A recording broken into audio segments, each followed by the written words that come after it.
Now is Wisconsin's Attorney General Josh Kaul. He is a Democrat. And also with us is former Wisconsin Attorney General J.B. Van Hollen, a Republican.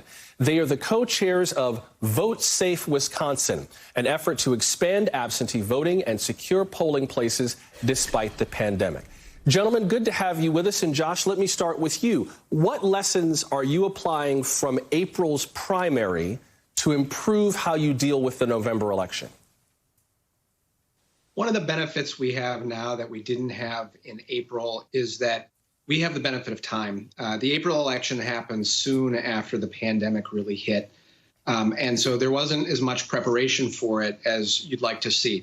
For this election, we have a lot more time. So people who want to vote absentee should know that in Wisconsin, it is a secure process. And I encourage folks to request a ballot early and to get it sent in early. But it's also critical that we have safe and ample in-person voting opportunities so that people who want to vote in person have that option as well. With regards to the safety of voting, JB, some folks have expressed worry about voting in person, but also skepticism about voting by mail. I'm used to voting by mail. I used to live in California, where the annual voter guide for the general election is at least as thick as the King James Bible. To people who are worried about voting at home, voting by mail, what would you say to them?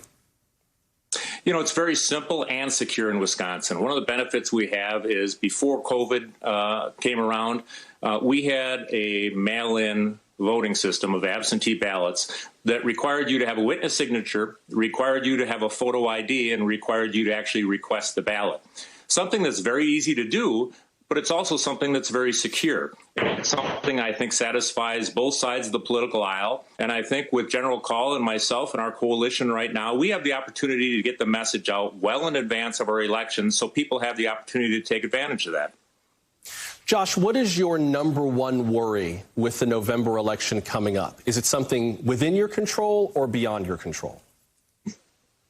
Well, there's a lot of uncertainty right now, particularly given the April election that we had. And that's one of the reasons we are doing this, to raise awareness about the security of absentee voting in Wisconsin and about the need to have safe in-person voting options, and a lot of them. And as long as we can do that, and particularly if we get support from the federal government so that the local election administrators who are doing the hard work of making these elections happen have the resources we need, if we can do that, I think we're going to be in good shape. What kind of support do you most need? Is there one thing at the top of the list?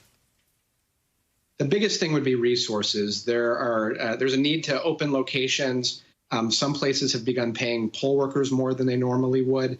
Obviously, people need to have cleaning supplies and disinfectants. And if we can get those resources to election administrators, they're going to be better off, and it's going to be a smoother election process. And can I just put in a plug for poll workers? I don't know anyone who oversees elections in any state who says, oh, we got way too many poll workers. Please, if we just had half as many. Like, if you've never volunteered to be a poll worker and you are able to volunteer, you will instantly make your entire state's government your new best friend. JB, President Trump has been pretty relentless in attacking voting by mail, despite the fact that he voted by mail in Florida's primary. But I'm always skeptical as to how to read those kind of broadsides. In a real-world, tangible sense, are those critiques actually making your efforts harder, or is that just kind of talk off to the side? Well, I really don't think the comments about voting by mail have a huge impact on us. It's really a vague term, and one of the roles that we have, I think, as our coalition is to try to clarify that. We're not talking about mailing ballots to everyone. We're not talking about making sure that the voting is only by mail. We like to use the word our absentee ballots because that's very clear what that applies to. It is requesting an absentee ballot in Wisconsin, submitting that absentee ballot with the required verification.